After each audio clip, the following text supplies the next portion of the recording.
So right now, today, a person that needs help, whether it's a crime victim or mental health illness or homelessness, has no place to go. But we'll march, we'll say the slogan, we'll defund the police. A police officer will never leave a crime victim out there on their own. We will respond. Defund the police means many things to many people. My biggest regret that day, it was to call the 911. We would rather think that the police are some robot in a uniform out there that doesn't think and really doesn't care, and in reality, that's not the case. We're missing the fact that the system, the demands of the system, combined with police culture, is the reason that these things happen. We could talk about defund the police all day long, but if those same racist officers are the ones that are going out every day, we still have a problem. I do think that police departments need to change, but defunding is not the right answer. Police departments need all the resources they can to do their jobs. So do I see any value in police? No.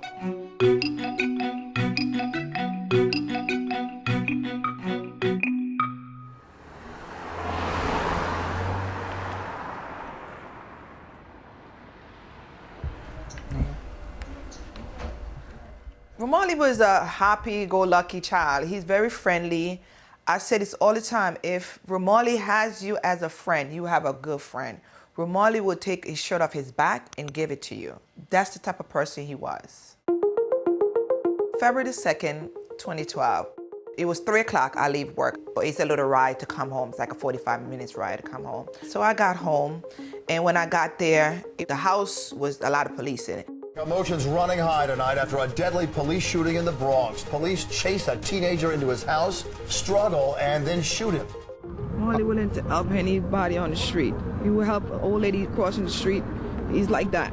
He's not a bad kid. He didn't commit any crime. He did nothing wrong that day but being a black man walking home and pulled up his pants. Did he ever have a gun? Romali never had a gun. And believe me, if he had a gun, me personally would have took him to the precinct with the gun. The NYPD disciplinary trial began today for Officer Richard Haste. Haste was part of a narcotics unit on patrol, and one of his fellow cops radioed that Graham had a gun. Haste followed Graham inside, not knowing it was his apartment, his attorney says, and shot him in a bathroom when he thought Graham was reaching for a weapon. No gun was found.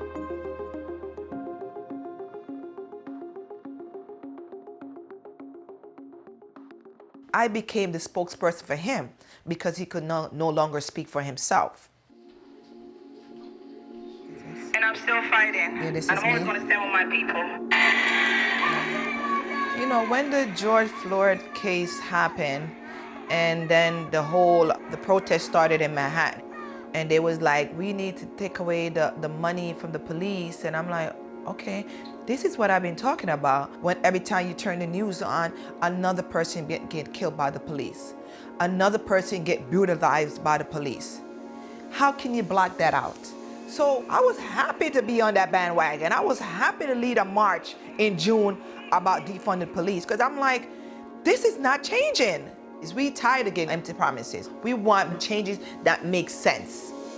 Out to a rallying cry that's sweeping across the nation. Many protesters are now pushing to defund the police as a solution to police brutality and racial inequalities. Law enforcement across the country needs to be defunded. Do you support defunding the police? No, I don't support defunding the police. I support conditioning federal aid to police based on whether or not they meet certain basic standards of decency and honorableness. Days after the murder of George Floyd, the vast majority of people who took to the streets were peaceful protesters expressing outrage, expressing concern, expressing shock at the atrocities committed against Black folks and other communities of color in this country. Defund the police means many things to many people. I found that for some people, for whatever reason, the term defund has become politicized. They're taught to believe that defunding means that there won't be anyone when you call 911. That's not the case. I think at the core of the defunding movement is the idea that we want to take money out of city and local budgets that has traditionally been devoted to paying for police services and to redirect it. Better housing for low-income people, better schools, better mental health treatments, right? So getting at, if you will, the root causes of antisocial and criminal conduct rather than paying a lot of money to respond to it through police.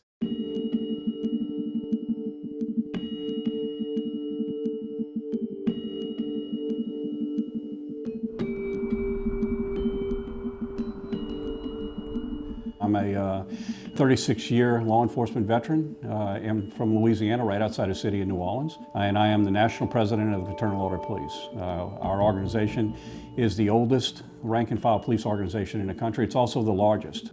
I don't know a law enforcement officer across this country who's not just appalled by the incident that occurred in Minneapolis.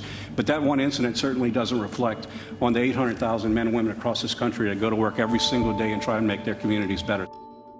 When we have all this rhetoric and it's, want to dehumanize, and that's probably the biggest thing, is dehumanizing. We would rather think that the police are some person in a uniform out there, some robot in a uniform out there that doesn't think and really doesn't care. And in reality, that's not the case. They live in every one of these communities. There's 800,000 of them, and they make a difference in their communities, but we've lost that along the way. We don't have those conversations anymore. We want to lump all the police into one basket and say every one of them is bad, and we need to do it law enforcement agencies. I took an oath to follow the laws of the state where I served. So I don't have the right to say, you know what, I'm not going to do this, enforce this law or that law. We have a responsibility to do it. There are some things nationally that certainly can be done and should be done, in our opinion, in order to be able to improve the criminal justice system. But I truly think that law enforcement should remain, by and large, a local governmental body jurisdiction. That law enforcement, by and large, is a local government responsibility.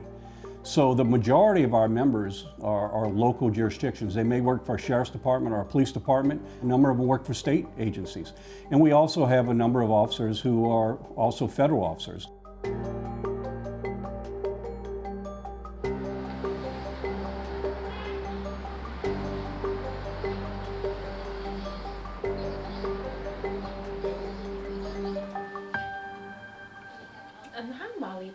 How are you?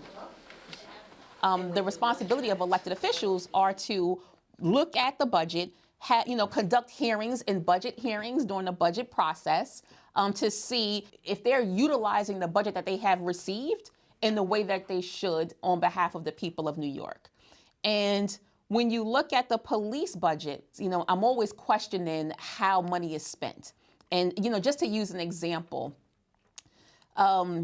in Brooklyn North, we spent about $1 million in overtime on the gang unit, but yet we still had a rise in gang activity. So what was the purpose of spending $1 million on the gang unit in just that particular location, just in Brooklyn North? What would it look like if we utilized that $1 million that was spent in overtime, right? Not the salaries of the gang unit squad and the NYPD, but overtime pay. So what would it look like if we took that $1 million and gave it to the community-based organizations that address violence, the cure violence groups, the violence interrupters? Would it make more sense to fund that money, in that particular way? And also, when we go to vote on the budget, we vote based on what the agency like NYPD is saying that they're going to do. But now we're able to say, this is what you said you were going to do. Looking at last year's activities, you did not do that. So therefore, we should not be voting on your budget as you've presented it. First of all, I'd say that defund the police is not simply a slogan. It's not simply defund the police and good luck. It's about how do we radically transform how we deal with issues in our society, because police and prisons for 200 plus years have not solved the problems of our society. People are still murdered. People are still assaulted. And we've been dealing with this for hundreds of years in this country, and policing and prisons haven't done anything except exacerbate those issues. I joined Vocal New York in 2013 as a member, active in its Positive Leaders Union and homelessness work, organizing LGBTQ youth experiencing homelessness across New York State. And today I'm the director of organizing. During the Occupy City Hall protests during the summer of 2020 in New York City, we wanted to gather at the center of democracy in New York City during budget negotiations, where the opportunity for us to actually reallocate funds from the NYPD's massive billions upon billions of dollars budget, and to reinvest those monies for New Yorkers that are most vulnerable, those who are the people that are also most likely to experience police violence.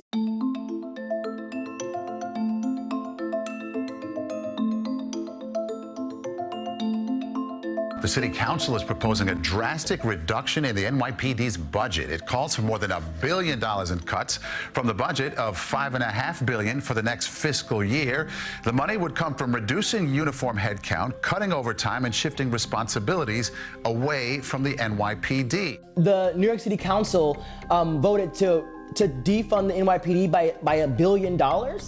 However, that's not what actually happened.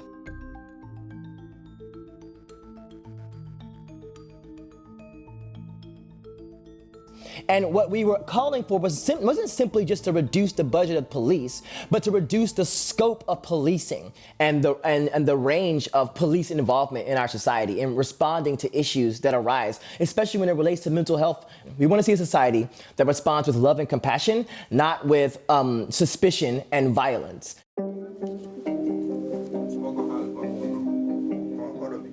Yeah, this picture here is 2010.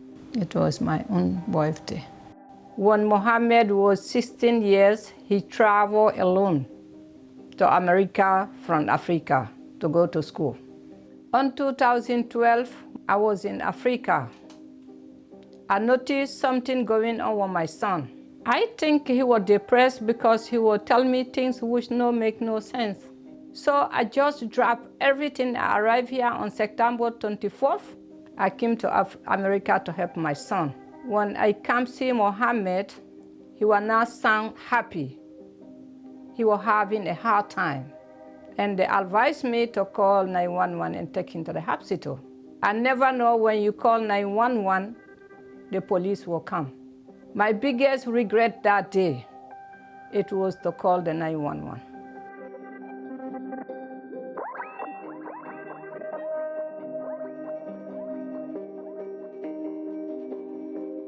When I called the ambulance, the police arrived.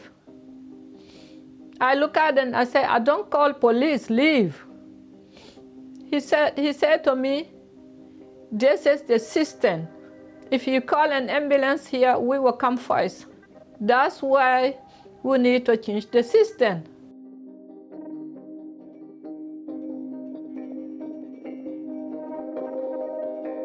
Police officers are called to a lot of things that people would never believe. I've responded to a 9-year-old that flipped his desk in the classroom.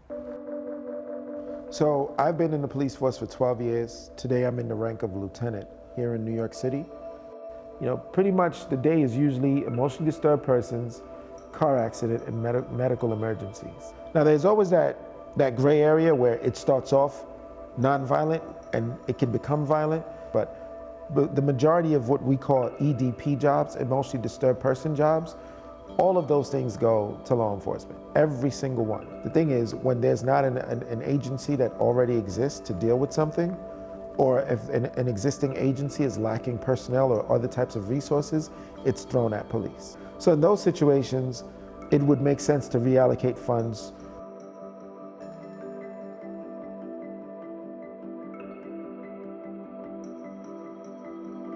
But after 12 years, I do see the good in what policing is, but unfortunately, as a society, we have to work to get the bad out of it. And this is where systemic racism becomes an issue. We learned today that 13 Philadelphia police officers will be fired over racist or offensive Facebook posts. Facebook posts in question contain discriminatory opinions. If our country was all Caucasian, the homicide rate would drop 70%.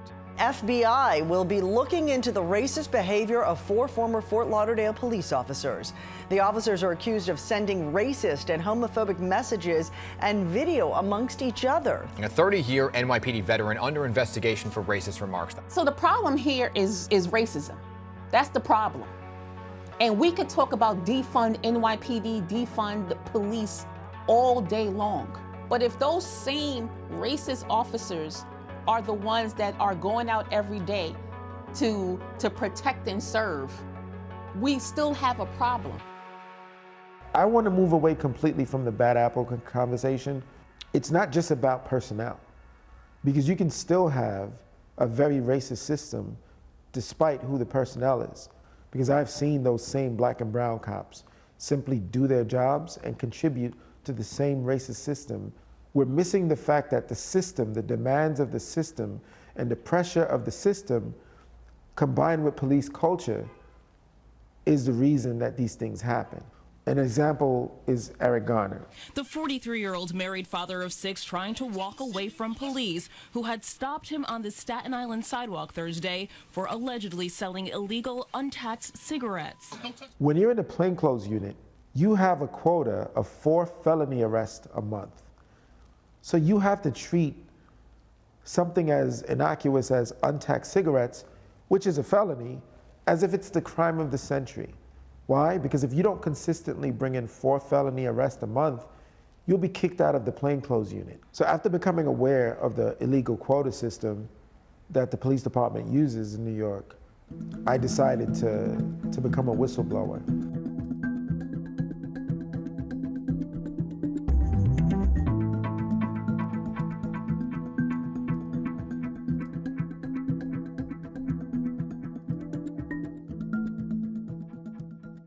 So many people who are calling for defunding of police, there's a notion that officers are trained to behave this way, trained to see certain people of color as violent, but that training does not start with the police department.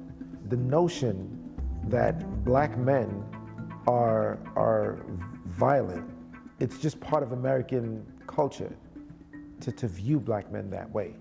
Police culture then exacerbates those perceptions. There are historians who've documented the origins of policing in great detail. In some cases, police departments in this country came from slave patrols, originated from an effort to capture slaves, to keep slaves in chains. And so it shouldn't come as a surprise that African Americans and other communities of color have a distrust towards police, that policing and criminal justice issues can't be separated from race. What we have to address is the fact that there's not a lot of diversity when it comes to commissioners and agency heads across our country. We are not the commanders. We are not the police commissioners. We are not the ones in charge.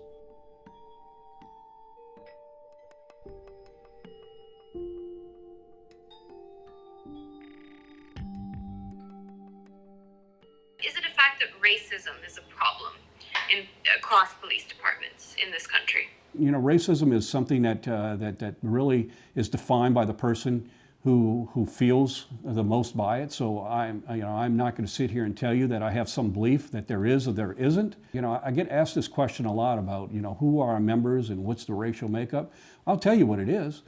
It's whatever the agency's hired. If there's an appetite in a community to increase the racial makeup of officers in a community, then absolutely they need to do that. You know, someone asks you a question, are you racist? Well, that's not a question we can answer. That's a question the community can answer, right? Well, tell us what we're doing right and what we're doing wrong. But people are afraid to have that discussion. I'm the president of the New York City Police Benevolent Association. It's the largest police union in the world. So we, as the PBA, represent white shield police officers. It's basically the police officers that you see in a radio car on patrol in our neighborhoods. Who Police Union President Pat Lynch rallied with officers on Randall's Island, blaming lawmakers for fueling anti-police sentiment in the wake of George Floyd's murder. And I emphasize our legislators to then demonize police officers as if we're the problem. Now, if you're having a demonstration and you throw a stone, or if you're having a demonstration that says F the police, that's a discussion, or is that a shock? Those people, what are they trying to do? They're trying to cause chaos. And you know what? They've effectively done it. But at the end of the day, you march to sit at the table and have a realistic discussion with our elected officials. That's not happening. This experiment that we're playing with right now, my gray hair was around a while. And we did this experiment once before. It was called the 60s. And by the time the 70s came, crime was out of control. Our city was bankrupt. You need a police officer. Why? Because everyone doesn't do what they're supposed to do. That's a utopian world. I hope to get there, where we're in a world where we don't have to deal with violence, we don't have to deal with criminals, we don't have to deal with all these societal issues. So to say you don't need police officers, okay, I don't agree. I think we do. We do in my neighborhood. Do we need to train them? 100%. Do we need to pay them? Yes. Do we need to equip them? Yes, to do the job we're asking them to do. In this moment, rather than actually have difficult conversations about defunding, some police departments are actually doubling down. We can see it with respect to the equipment that they use. We've also just seen it through trainings. They actually are taught to fear people.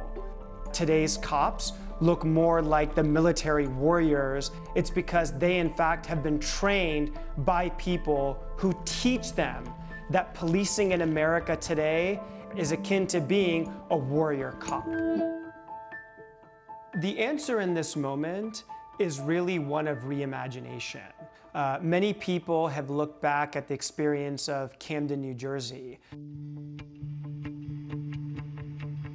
They formally disbanded their police department, fired the officers, and then made the officers train anew and reapply, and then work under the new title.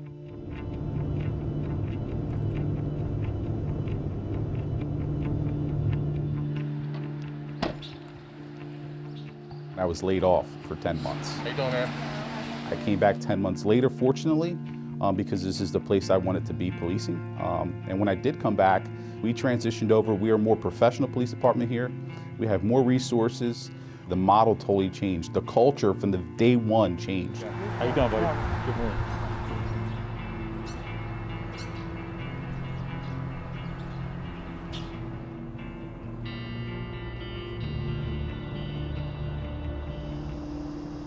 We changed our use of force policy where sanctity of life is above all, right? So we equipped our officers with tasers, with body cams.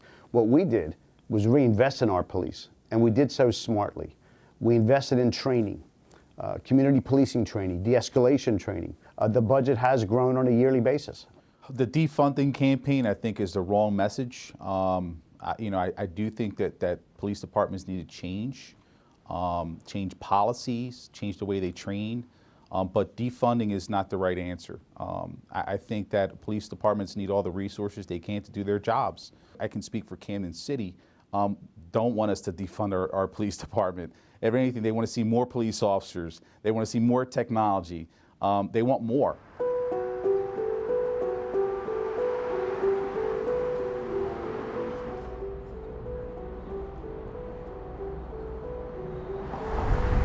That's our INX Sky camera. It's being monitored actually as we speak up in our command center.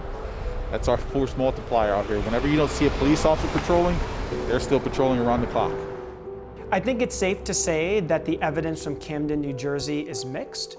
Activists have pointed out that the Camden police has instituted a very robust surveillance program that really impacted folks' ability to live freely in a way that you would otherwise expect in a democratic society. So right here, I have a home system. In these days and age, camera tells the story because camera don't lie. And after what I went through, I decided I had to have a camera because all the stuff they were saying about my son, people would believe it. cops gonna say what they think benefit them, but the camera is there to tell the story.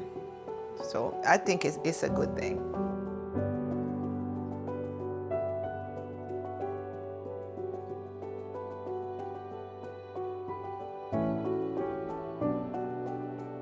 Who do you think is to blame? The people who give them the power.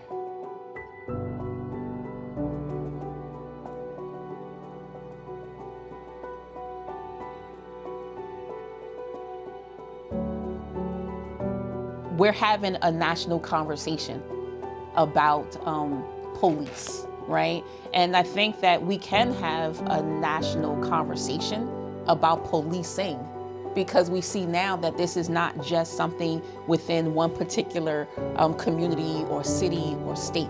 This is something that we see happening across America. I am very hopeful. I have to be hopeful of real change in America.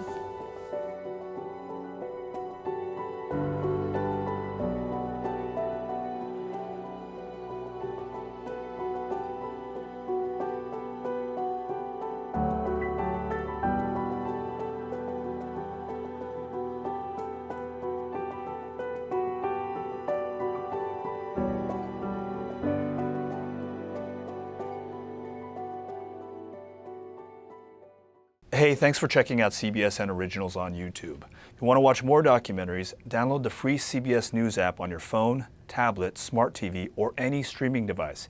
You can also subscribe to our YouTube channel by clicking down here. Thanks for watching.